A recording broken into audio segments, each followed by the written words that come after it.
తాకట్లో ఉన్న మీ బంగారాన్ని విడిపించి ఆ రోజు ఆన్లైన్ రేటుకి కొంటాం. Sharma gold company. నమస్కారం, వెల్కమ్ టు సుమన్ టీవీ. నేను గీతాంజలి. విశ్వావసు నామ సంవత్సరంలో ద్వాదశ రాశుల వారి జాతక ఫలితాలు ఏ విధంగా ఉన్నాయో తెలుసుకుందాం. వివరించేందుకు ప్రస్తుతం మనతో పాటు ఉన్నారు శ్రీచక్రపీఠం వ్యవస్థాపకులు, ప్రముఖ జ్యోతిష్య పండితులు బ్రహ్మశ్రీ ప్రదీప్ జోషి గురువు గారు. వారితో మాట్లాడదాం. గురుగారు నమస్కారం అండి. శ్రీమాత్రే నమః. ఈ విశ్వావసు నామ సంవత్సరంలో మకర రాశి వారి జాతక ఫలితాలు ఏ విధంగా ఉన్నాయో తెలియజేస్తారా? విద్యుద్ధామ సమప్రభాం మృగపతి స్కంధస్థితాం భీషణాం కన్యాభిక్కరవాలకేట విలసదస్తాభిరా సేవితాం హస్తైశ్చక్రగధాసికేట విశికాంశ్చాపం గుణం తర్జనీం బిభ్రాణాం అనలాత్మికాం శశిధరాం దుర్గాం త్రినేత్రాం భజే. శ్రీమాత్రే నమః. శ్రీ గురుభ్యో నమః. మేషాది ద్వాదశ రాశుల యొక్క ఫలితాలు మనం ఈ విశ్వావసు నవ సంవత్సరంలో తెలుసుకోబోతున్నాం. మకర రాశి వారికి ఈ సంవత్సరం ఆదాయ వ్యయాలు ఎలా ఉన్నాయో తెలుసుకుందాం. మకర రాశి వారికి ఈ సంవత్సరం ఆదాయం 8, వ్యయము 14. సంపద బాగా ఉంటుంది, ఖర్చులు కూడా ఎక్కువగానే ఉంటాయి. అలాగే రాజపూజ్యము 4, అవమానం 5. సో మకర రాశి వారికి ఈ సంవత్సరము ఎలా ఉంది అని అంటే, ఒకటి, మీకు కొన్నేళ్లుగా ఏదైతే ఇబ్బంది పెడుతుందో ఆ సమస్యలన్నీ పరిష్కారం అవుతాయి. సమస్యలు పరిష్కారాలు దొరుకుతాయి. ఈ సంవత్సరము మకర రాశి వారికి పరిష్కార మార్గము లభిస్తుంది. అండ్ ఇన్నేళ్లుగా మీరు పోగొట్టుకున్నవి ఏవైనా ఉంటే తిరిగి మీకు వచ్చేస్తాయి. ముఖ్యంగా ఏమైనా పెండింగ్ కేసులు ఉన్నా, ఏదైనా డిస్ప్యూట్స్ ఉన్నా అన్నీ క్లియర్ అయిపోతాయి. మ్యాక్సిమం మీరు సెటిల్మెంట్ చేసుకునే ప్రయత్నం చేయండి, మంచిగా ఉంటుంది. ఎందుకోసమంటే ఈ మకర రాశి వారికి 7.5 సంవత్సరాలు శని వీడిపోతుంది. నాకు తెలిసి ఒక వ్యక్తి కరెక్ట్గా 7 సంవత్సరాల క్రితం, 7.5-8 సంవత్సరాలు అయింది, ఆ టైంలో అతను కూడా మకర రాశి, చిట్ ఫండ్ బిజినెస్ చేస్తున్నాడు. మధ్యలో ఒక 2 చిట్టీలు కట్టలేదు. 2 చిట్టీలు కట్టలేదంటే ఏకమేడ కూలిపోయినట్టే, 2 కట్టకపోతే.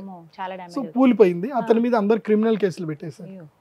అతను ఏం చేశాడు, వచ్చిన లాభాలతో అయితే అతను కొన్ని ల్యాండ్లు అయితే కొని పెట్టుకున్నాడు. అవేం పోయిందంటే 7.5 సంవత్సరాలు వాడు గనక అప్పుడు గనక ఏళ్ళనాటి శని పట్టుకోకపోయి ఉంటే వాడు ల్యాండ్ అమ్మేస్తాడు. ఏంటి, ల్యాండ్ అమ్మేసేవాడు. ఆ ల్యాండ్ శంకర్పల్లిలో కొన్నాడు, శంకర్పల్లి దగ్గరనే ల్యాండ్ కొన్నాడు. అప్పట్లో 7.5 సంవత్సరాల క్రితం చాలా తక్కువకు ల్యాండ్ కొన్నాడు. డిస్ప్యూట్ అయిపోయి ఆ ల్యాండ్ కాస్త కోర్టు లాగేసుకుంది, అంటే కోర్టులో ఇరుక్కుపోయింది ల్యాండ్. ఇప్పుడు ఆ ల్యాండ్ వాల్యూ ఎంత అయింది అని అంటే, వాడికి అప్పులు తీర్చగా కూడా వాడికి డబ్బులు మిగులుతాయి. దాదాపు 30 కోట్ల డబ్బులు వచ్చేంత ల్యాండ్ అది. ఇప్పుడు 30 కోట్లు. అప్పట్లో వచ్చిన లాభానికి 3.5 కోట్లకో 5 కోట్లకో కొన్నాడు. ఇప్పుడు అది 30 కోట్లు అయింది. సో ఇప్పుడు శని వల్ల లాభం జరిగిందా నష్టం జరిగిందా అంటే లాభమే జరిగింది. కాకపోతే 7 సంవత్సరాలు ఇబ్బంది పడిపోయాడు, ఇబ్బంది పడ్డాడు. అట్లాగే ఒక పెద్ద కంపెనీ కూడా ఉంది, చాలా పెద్ద కంపెనీ. ఎప్పుడైతే తెలుగు రాష్ట్రం ఏర్పడిందో అప్పుడు వాళ్ళందరూ జైలుకి వెళ్ళారు. ఇప్పుడు వాళ్ళందరూ కూడా బయటకు వస్తారు. వాళ్ళ ఆస్తులన్నీ ఈడీకి అటాచ్ చేసుకున్నారు. చాలా పెద్ద కంపెనీ, పేరు చెప్పను కానీ ఓ బంగారం అన్నమాట, గ్రీన్ బంగారం అనే కంపెనీ పేరు. ఇది వ్యవసాయం బంగారం కంపెనీ పేరు. సో ఇప్పుడు వాళ్ళకు కూడా డబ్బులు రాబోతున్నాయి. సో వాళ్ళ క్లయింట్స్ అందరికి కూడా డబ్బులు వచ్చేస్తాయి, అందరికి పరిష్కారం దొరుకుతుంది. అట్లా మకర రాశి వారికి ఇప్పుడు పరిష్కార మార్గం దొరుకుతుంది. సో ఎన్నేళ్లుగా మీరు బాధపడుతున్న వాటన్నిటికి కూడా సమస్యలు దూరం అయిపోతాయి. You will be the happiest person. So clear అయిపోతాయి. ఎవరికి బాగా కలిసి వస్తుందండి?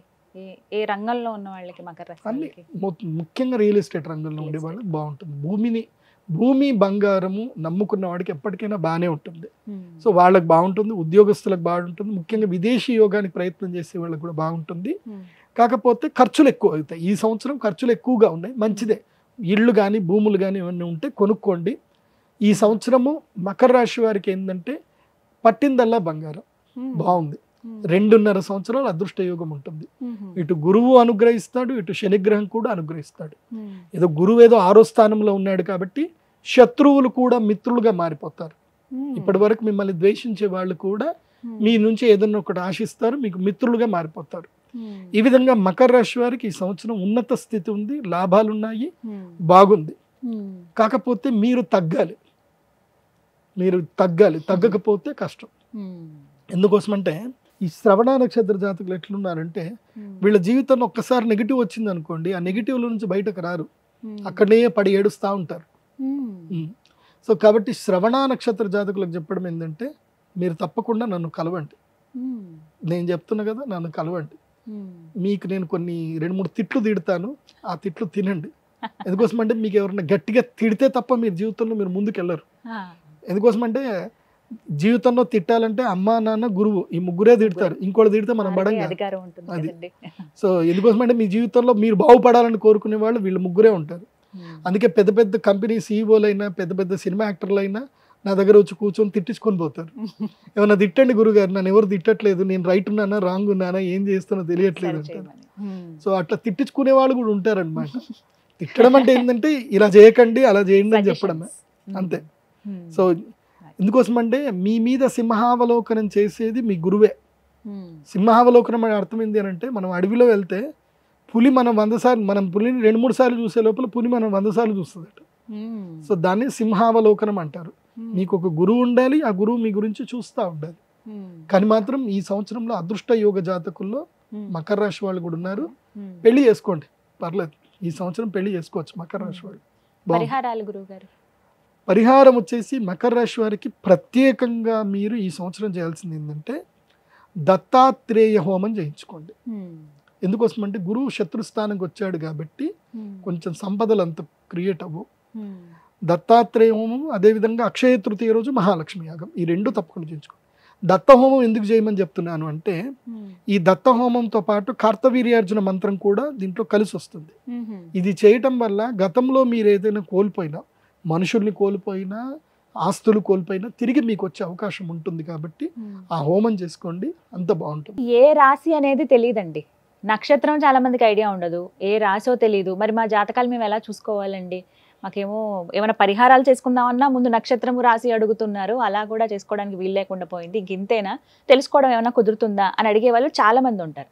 వారికి సమాధానం సింపుల్, నేను ఒకటే చెప్తాను. యస్య నాస్తి కిల జన్మపత్రిక యా శుభాశుభ ఫలప్రదాయని అంధకం భవతి తస్య జీవితం దీపహీనమివ మందిరం నిషి.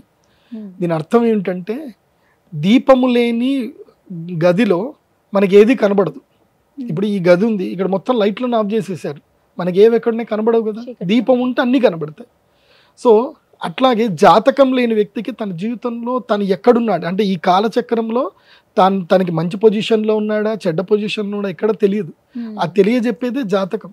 జాతకం ఒకటి ఉందనుకోండి, వాళ్ళ జీవితంలో ఇప్పుడు ఏళ్ళనాటి శని వస్తే ఎట్లా జాగ్రత్త పడాలి, గురుడు లక్ ప్లేస్కి వచ్చాడు, ఇప్పుడు బిజినెస్ చేయాలా ఉద్యోగం చేయాలా, ఇవన్నీ తెలిసేది జాతకం ద్వారానే. సో జాతకం లేకపోతే ఏం తెలియదు. జాతకం అంటే నీ date of birth, time, place అక్యురేట్గా ఉండాలి. ఉంటేనే అది నీకు జాతకం ఉన్నట్టు. జాతకం లేదు అనుకోండి, ఇక మీకు తల్లిదండ్రులు ఏదైతే పేరు పెట్టారో దాంతో మీరు రాశులు చూసుకోవాలి. జాతకం లేదు అంటే, ఒకవేళ మీ date of birth, time, place ఉంది, మీరు సింపుల్గా నా వెబ్సైట్ విజిట్ అవ్వండి, pradeepjoshi.com వెబ్సైట్ విజిట్ అవ్వండి. అక్కడ మీకు హోరోస్కోప్ డీటెయిల్స్ ఉంటాయి. మీ date of birth, time, place enter చేసి సబ్మిట్ చేస్తే మీ జాతకం మీకు PDF రూపంలో వస్తుంది. సో అక్కడ మీ జన్మ నక్షత్రము, జన్మ రాశి ఉంటుంది. సో దాన్ని బట్టి మీ జన్మ నక్షత్రం ఏంటి, మీ జన్మ రాశి ఏంటి చూసుకొని అప్పుడు మేము ఈ మన ఛానల్లో చెప్పే నేనైతే రాశి ఫలాలు చెప్తానో అవి మీరు ఫాలో అవ్వాలి. ఇప్పుడు పత్రికల్లో ఎక్కడ చూసినా మీ రాశి ఏంది అనేది ఆ రాశి ఫాలో అవ్వాలి. జాతకం ఉండి నంబర్ 1 ప్రిఫరెన్స్ ఏంది అని అంటే కనుక date of birth, time, place మీద వచ్చేదే ఒరిజినల్. అది లేదు అన్నప్పుడు, ఇప్పుడు నీ పేరు రాము అనుకో, పేపోరారి చిత్తా నక్షత్రం తులారాశి అవుతుంది. నీ పేరు శ్రీనివాసు అనుకో, అది కూడా చిత్తా నక్షత్రము తులారాశి అవుతుంది.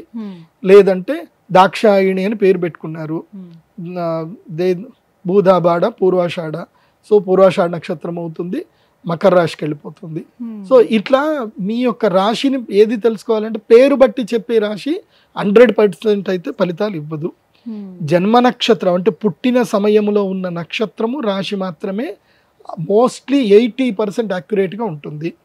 అండ్ వన్ మోర్, రాశి ఫలాలు జనరల్ ప్రెడిక్షన్స్ అందరికీ ఇవి వర్తించవు. క్లియర్గా చెప్తున్నాను, రాశి ఫలాలు జనరల్ ప్రెడిక్షన్స్ అందరికీ వర్తించవు. నీకంటూ నీ ప్రత్యేకమైన దశ అంతర్దశలు ఉంటాయి, అవి మాత్రం నీకు మాత్రం వర్తిస్తాయి 100%.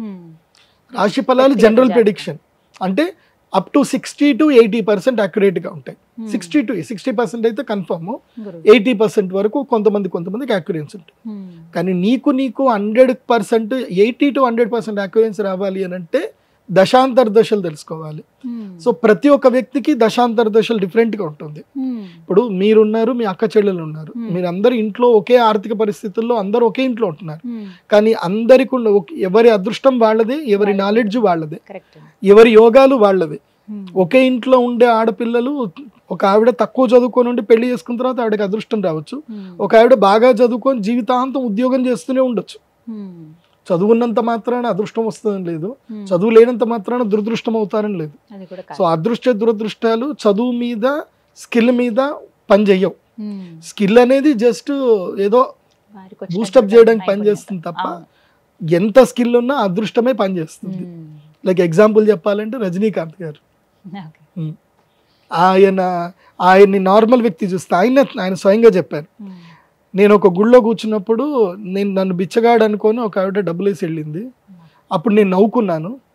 దేవుడు గనక నాపైన అనుగ్రహం చేసి ఉండకపోతే నేను సినిమా స్టార్ అని తెలియదు. ఒక నార్త్ గుడిలో కూర్చున్నప్పుడు, నార్త్ ఇండియాలో గుడిలో కూర్చుంటే ఆమె గుర్తుపట్టుకుని డబ్బులు వేసి వెళ్ళిపోయింది. సో ఇది నా పరిస్థితి. ఆయన అహంకారానికి వెళ్ళా, ఆయన తిట్లే. సో భగవంతుడు నన్ను ఇట్లా కరుణించాడు అన్న ఒక పాజిటివ్నెస్ లో ఆయన గొప్పవాడు. ఆ గొప్పతనం అనేది అందరికీ రాదు. అలాంటి బుద్ధి, అలాంటి విచక్షణ ఉంటే తప్ప దేవుడు అదృష్టాన్ని ఇవ్వడు అందరికి.